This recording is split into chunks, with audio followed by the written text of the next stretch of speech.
একটি soft and perfect sponge base cake তৈরি করে ক্রিম দিয়ে ডেকোরেশন করে কিভাবে আমি একটি কেক অর্ডারের জন্য রেডি করি সেটাই থাকবে আমার আজকের রেসিপিতে। বিসমিল্লাহির রহমানির রহিম। আসসালামু আলাইকুম viewers, welcome to my channel alluring bite. আমার আজকের রেসিপি চকো ভ্যানিলা কেক।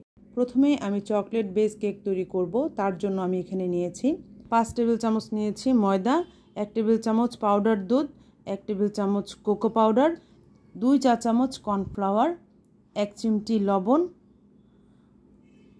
আর 1/4 চা চামচ বেকিং সোডা, 1 চা চামচ বেকিং পাউডার। সবগুলো উপকরণ এখন আমি স্ট্রেনারে নিয়ে খুব ভালোভাবে চেলে নিব। একটা পারফেক্ট স্পঞ্জ বেস কেক তৈরি করতে হলে কিন্তু প্রতিটা স্টেপ খুব ভালোভাবে অনুসরণ করতে হবে। যেমন এই উপকরণগুলো কিন্তু অবশ্যই কয়েকবার করে চেলে নিতে হবে। 3 থেকে 4 বার করে চেলে নিলে হবে কি, উপকরণগুলো একটার সাথে একটা খুব ভালোভাবে মিশে যাবে। তখন আমার কেক বেসটাও অনেক পারফেক্ট হবে এবং সফট হবে। তো উপকরণগুলো এখন আমি চেলে নিচ্ছি। চেলে নিতে নিতে এখানে যে অবশিষ্টটা থাকবে সেটা কিন্তু ফেলে দেওয়ার কিছু নেই। একটা স্প্যাচুলা দিয়ে এভাবে একটু নেড়ে নিলেই এই উপকরণটাও নিচে পড়ে যাবে। তো এই শুকনো উপকরণগুলো চেলে নেওয়ার পর আমি অফ স্ক্রিনে আরও 2 থেকে 3 বার চেলে নিয়েছি। এবার শুকনো উপকরণগুলোকে এক সাইডে রেখে দিচ্ছি, চলে যাচ্ছি পরবর্তী স্টেপে। এখানে আমি রুম টেম্পারেচারে রাখা 2টা ডিম নিয়েছি, 5 টেবিল চামচ চিনি নিয়েছি, 2 টেবিল চামচ সয়াবিন তেল আর নিয়েছি চকলেট ইমালশন। এবার ডিমের ফোমটা তৈরি করে নিব। তার জন্য আমি এখানে একটা পরিষ্কার শুকনা বাটি নিয়েছি, তার মধ্যে এখন ডিম 2টা নিয়ে নিচ্ছি। আমি সবসময় ডিমের কুসুম আর ডিমের সাদা অংশ একসাথেই বিট করে থাকি। মাশাআল্লাহ, এতে কিন্তু আমার কেকের কখনোই কোনো সমস্যা হয় না। তবে ডিমগুলো কিন্তু অবশ্যই রুম টেম্পারেচারে থাকতে হবে। ফ্রিজের ডিম দিয়ে কিন্তু কেক ভালো হয় না। আর ফ্রিজে যদি ডিম থাকে তাহলে সেই ক্ষেত্রে ডিমটা কেক তৈরির 1 ঘন্টা আগে নামিয়ে রাখতে হবে। তো একটু একটু চিনি দিয়ে এখন আমি এই ডিমের ফোমটা তৈরি করে নিব। একসাথে সবটা চিনি যদি দেই আমি, তাহলে অনেক সময় চিনিটা না গললে স্পঞ্জটা আমার ভালো হবে না। তো একটু একটু করে দিয়ে ডিমের ফোমটা তৈরি করে নিচ্ছি। আস্তে আস্তে ডিমের ফোমটা কিন্তু সাদাটে হয়ে আসবে। যখন একটু ঘন ঠিক হয়ে আসবে তখন বিটারের কাঁটাটা কিন্তু উঠিয়ে চেক করতে হবে। আর একটা কিছু দাগ টেনে দেখতে হবে। দাগটা যদি ডুবে না যায় তাহলে বুঝতে হবে ফোমটা পারফেক্ট হয়েছে। আর যদি ডুবে যায় তাহলে বুঝতে হবে আমাকে আরও কিছুক্ষণ বিট করতে হবে। তো আমি এখানে এখন সয়াবিন তেলটা দিয়ে নিলাম আর এখন আমি দিয়ে দিচ্ছি চকলেট ইমালশন।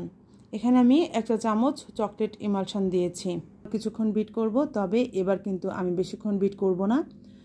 4-5 সেকেন্ড আমি একটুখানি বিট করে জাস্ট অয়েলটা আর ইমালশনটা একটু ডিমের ফোমের সাথে মিশিয়ে নিব, তাহলেই চলবে। বেশিক্ষণ বিট করলে আবার ডিমের ফোমটা ডেবে যেতে পারে, তখন কিন্তু কেকটা স্পঞ্জি হবে না। বিটারের কাঁটাগুলো সরিয়ে নিলাম। এবার শুকনো উপকরণগুলো আমি 3 থেকে 4 বার একটু একটু করে দিয়ে স্লো হ্যান্ডে ক্লকওয়াইজ এভাবে করে ঘুরিয়ে ঘুরিয়ে আমি এই শুকনো উপকরণগুলো ডিমের ফোমের সাথে মিশিয়ে নিব। এটা কিন্তু খুবই স্লো করতে হবে, এখানে কিন্তু অধৈর্য হলে হবে না। খুব স্লোভাবে ধৈর্যের সাথে এই ডিমের ফোমটা যাতে ডেবে না যায় সেদিকে খেয়াল রাখতে হবে। আর শুকনো উপকরণগুলো মিলিয়ে নিতে হবে। তো সবগুলো শুকনো উপকরণ আমার এখানে মিলিয়ে নেওয়া হয়েছে। শুকনো উপকরণগুলো মিলিয়ে নেওয়ার পরে আমাকে আবার চেক করতে হবে একটা স্প্যাচুলা দিয়ে যে শুকনো উপকরণগুলো নিচে রয়ে গেল কিনা। আসলে কেক তৈরি করাটা হচ্ছে অনেক ধৈর্যের বিষয়। ধৈর্য ধরে কেকটাকে যদি তৈরি করা যায় তাহলে কিন্তু সফলতা আসবে। তো স্প্যাচুলা দিয়ে আমি বারবার করে চেক করে নিয়েছি নিচে আর শুকনো উপকরণগুলো নেই। তো এবার আমি এগুলোকে মোল্ডের মধ্যে ঢেলে নিব। আজকের এই 1 পাউন্ড কেক তৈরি করব আমি 7 ইঞ্চ মোল্ডে। তো মোল্ডের মধ্যে আমি অয়েল ব্রাশ করে বাটার পেপার লাগিয়ে নিয়েছি। এর মধ্যে এখন আমি এই কেক ব্যাটারটা ঢেলে দিচ্ছি। ব্যাটারটা ঢেলে আমি এই ব্যাটারটাকে একটা কাঠি দিয়ে এভাবে করে একটু ঘুরিয়ে ঘুরিয়ে নিব, এতে করে ভিতরে কোনো বাবলস ক্রিয়েট হতে পারবে না। ভালোভাবে ট্যাপ করে নিচ্ছি। এরপর আমি এই কেকটাকে আজকে চুলায় বেক করব। তো চুলায় আগে থেকে একটা হাঁড়ি আমি প্রিহিট করে নিয়েছি, একটা স্ট্যান্ড বসিয়ে নিয়েছি, তার মধ্যে এখন কেকের মোল্ড আমি বসিয়ে দিচ্ছি। ঢাকনা দিয়ে দিব আর ছিদ্রটাও বন্ধ করে দিব। 20 থেকে 25 মিনিটের মধ্যে আমার কেকটা সম্পূর্ণভাবে তৈরি হয়ে যাবে। চুলার ফ্লেমটা একেবারে লো থেকে একটুখানি বেশি রেখেছি। কাঠি দিয়ে চেক করে নিলাম, কেকটা এখন সম্পূর্ণভাবে হয়ে গেছে। এখন আমি এই কেকটাকে গরম গরম অবস্থায় একটা কাপড় দিয়ে এভাবে করে ঢেকে দিব। এটাকে এভাবে রেখে আমি এখন একটা সিরাপ তৈরি করব। তার জন্য হাফ কাপ পানিতে 2 টেবিল চামচ চিনি, 2 টেবিল চামচ আমি এখানে দুধ দিয়ে নিলাম। আমি কখনো সুগার সিরাপটা ইউজ করি না, আমি সবসময় মিল্ক সিরাপটা ইউজ করি। আর মিল্ক সিরাপে কিন্তু কেকের টেস্টটা অনেকটাই বেড়ে যায়। এবার আমি একটা বাটিতে নিয়ে নিয়েছি 3 কাপ বরফ ঠান্ডা হুইপ ক্রিম, আর নিয়েছি আমি এখানে আইসিং সুগার। প্রতি 1 কাপে আমি 2 টেবিল চামচ আইসিং সুগারটা নিয়ে নিয়েছি। তো আপনারা আপনাদের টেস্টের উপরে ভিত্তি করে আইসিং সুগারটা নিয়ে নেবেন। দিয়ে দিয়েছি আমি এখানে ভ্যানিলা এসেন্স। আমি এখানে প্রায় 3 চামচের মতো ভ্যানিলা এসেন্স ইউজ করেছি।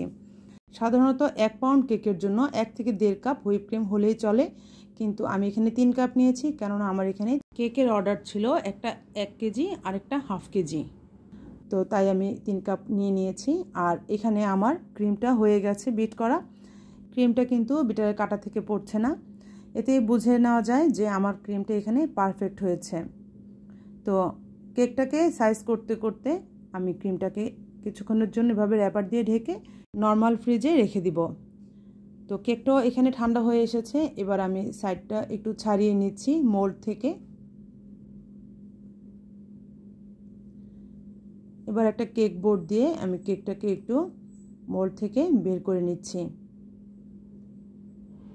মাশাআল্লাহ, কেকটা কিন্তু অনেক বেশি স্পঞ্জি হয়েছে আর অনেক সফট হয়েছে। এই যে দেখেই নিশ্চয়ই আপনারা বুঝতে পারছেন কেকটা কতটা সফট হয়েছে। এবার কেকটাকে 3টা স্লাইস করে নিলাম, আর এটা আর দেখালাম না, তাহলে কিন্তু ভিডিওটা আরও বড় হয়ে যায়, এই জন্য আর দেখালাম না। আর আপনারা কেকটাকে অবশ্যই স্লাইস করে নিতে পারবেন, সেটা দেখানোর কিছু নেই। কতটা সফট হয়েছে দেখে নিশ্চয়ই আপনারা বুঝতে পারছেন। এবার আমি ক্রিমটা পাইপিং ব্যাগে ভরে নিব। তার জন্য আমি পাইপিং ব্যাগটা এখানে একটু রেডি করে নিচ্ছি। আর ক্রিম যদি এভাবে পাইপিং ব্যাগের মধ্যে ভরে দেয়া যায় তাহলে কিন্তু ক্রিম সব জায়গায় সমানভাবে দেয়া সম্ভব হয়, না হলে কিন্তু কোনো জায়গায় বেশি বা কোনো জায়গায় ক্রিমটা কম হয়ে যায়।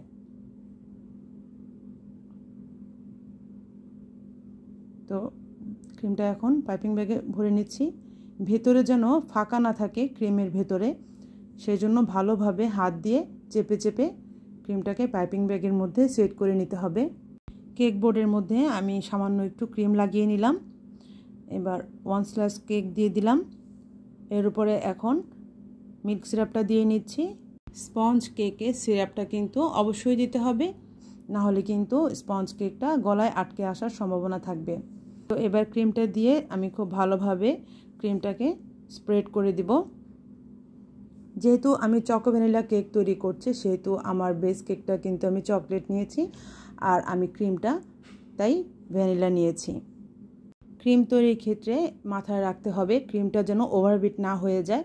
যদি ক্রিমটা ওভারবিট হয়ে যায় তাহলে কিন্তু কেকটাতে আমরা যখন ক্রিমটা দিয়ে লাস্ট ফিনিশিং দিব তখন কিন্তু ক্রিমটা ছিদ্র ছিদ্র হয়ে আসবে। আর কখনোই ক্রিমটা হাই স্পিডে বিট করা যাবে না, মিডিয়াম স্পিডেই কিন্তু ক্রিমটাকে বিট করে যেতে হবে। যদি ক্রিমটা অনেক বেশি থাকে তখন ক্রিমটা হতে হতে লাস্ট পর্যায়ে স্পিডটা বাড়ানো যেতে পারে। ক্রিমের মধ্যে আমি যে আইসিং সুগারটা ইউজ করেছি সেটা আমার ঘরে তৈরি করা, আর এই রেসিপির লিঙ্কটা আমি ডেসক্রিপশন বক্সে দিয়ে দেবো, আপনারা চাইলে দেখে নিতে পারেন। আমি কখনোই বাহির থেকে আইসিং সুগারটা কিনি না, আমি ঘরে আইসিং সুগারটা তৈরি করে নিই। লাস্ট যে কেক স্লাইসটা ছিল আমি সেটাও দিয়ে উপর দিয়ে মিল্ক সিরাপটা দিয়ে দিলাম, আর এর মধ্যে এখন সামান্য ক্রিম দিয়ে নিচ্ছি ক্রাম কোটিং করে নেওয়ার জন্য। ক্রাম কোটিংটা অবশ্যই করে নেওয়ার চেষ্টা করবেন, এটা নতুনদের জন্য আরও বেশি গুরুত্বপূর্ণ, কেননা ক্রাম কোটিং করলে কিন্তু কেকের গুঁড়িটা পরবর্তীতে আর কোনো সমস্যা করবে না। এভাবে ক্রাম কোটিংটা করে অল্প একটু ক্রিম দিয়ে কেকটাকে এভাবে কোট করে ফ্রিজে রেখে দিলে আধা ঘন্টার জন্য বা 20 মিনিটের জন্য, তাহলে কিন্তু এই কেক থেকে কখনোই কেকের গুঁড়িটা আর উঠে আসবে না। তখন ফাইনাল ফিনিশিংটা খুব সুন্দর মতো দেওয়া যাবে। এবারে এটাকে আমি আধা ঘন্টার জন্য ফ্রিজে রেখে দিচ্ছি। যেহেতু এটা আমার অর্ডারের কেক তাই উপরের লেয়ারটা আমার এই কালার ছিল, তো এই কালারটাকে আনতে আমার রেড, অরেঞ্জ এবং ব্ল্যাক কালার মিক্স করে আনতে হয়েছে। আর আমি সবসময় রেডম্যানের ফুড কালারটাই ইউজ করি। এবার ক্রিমটা দিয়ে উপর দিয়ে এভাবে করে ফিনিশিং দিয়ে নিব। আমি ফাইনাল লুকটা দিয়ে নিচ্ছি। একই দিনে আমার 2টা কেকের অর্ডার ছিল, একটা ছিল হাফ কেজি আর একটা ছিল 1 কেজি। তো 2টা কেক যেহেতু আমার সেম পড়েছে, মানে 2টাই আমার চকো ভ্যানিলা হয়েছে, তাই আমার করতে কিন্তু মোটেও কষ্ট হয়নি। আর কেক তৈরি করার পর সাধারণত ওয়েট যখন আমি দিই তখন সব সময় আমার কেকের মধ্যে 100 গ্রাম 150 গ্রাম কেক বেশি থাকে। আর এই বেশি কেকটা দিতে আমার কাছেও অনেক বেশি ভালো লাগে, কেননা ওজনে কম দিচ্ছি না, সেটাই আমার শান্তি। যেহেতু আল্লাহ রাব্বুল আলামিন ওজনে কিন্তু কম দিতে নিষেধ করেছেন। তো ফাইনাল লুক এখন আমি দিয়ে নিচ্ছি। কেকগুলো কেমন হয়েছে দেখতে উপরের লুকটা আপনারা কিন্তু অবশ্যই আমাকে কমেন্টস করে জানাবেন। আপনাদের কমেন্টস পড়তে কিন্তু আমার অনেক বেশি ভালো লাগে। আর অবশ্যই একটি লাইক দিবেন, লাইক দিলে কিন্তু কষ্টের সার্থকতাটা মিলে যায়। এই তো হাফ কেজি কেকটা আমার এখন রেডি। এখন আমি যেটা করছি সেটা কিন্তু 1 কেজি, এটাও চকো ভ্যানিলা ছিল। তো এখানেও আমি যে ডিজাইন করলাম আপনাদের সাথে সেটা শেয়ার করে নিলাম। যারা এই পর্যন্ত আমার কেক খেয়েছেন বা আমার কাছ থেকে কেক নিয়েছেন তাদের ভাষ্যমতে মাশাআল্লাহ, আলহামদুলিল্লাহ, আল্লাহর অশেষ রহমতে আমার কেকের টেস্ট কিন্তু অনেক ভালো আসে। এই তো কীভাবে আমি আমার অর্ডারগুলো সম্পূর্ণ করি আপনাদের সাথে সেটা শেয়ার করলাম। আমার কেক পেজের লিঙ্কটা আমি ডিসক্রিপশন বক্সে দিয়ে দিব। আপনারা চাইলে পেজটা থেকে একবারের জন্য ভিজিট করে আসতে পারেন। রেসিপিটি যদি ফেসবুক থেকে দেখে থাকেন তাহলে আমার পেজটি ফলো দিবেন, আর যদি ইউটিউব চ্যানেল থেকে দেখে থাকেন তাহলে চ্যানেলটি সাবস্ক্রাইব করার অনুরোধ রইল আপনাদের কাছে। ইনশাল্লাহ হাজির হয়ে যাব নেক্সট রেসিপি নিয়ে। সেই পর্যন্ত সবার জন্য রইল অনেক অনেক দোয়া আর ভালোবাসা। আমার জন্য আর আমার পরিবারের জন্য দোয়া করবেন। আমি আজকে বিদায় নিলাম। আল্লাহ হাফেজ, আসসালামু আলাইকুম।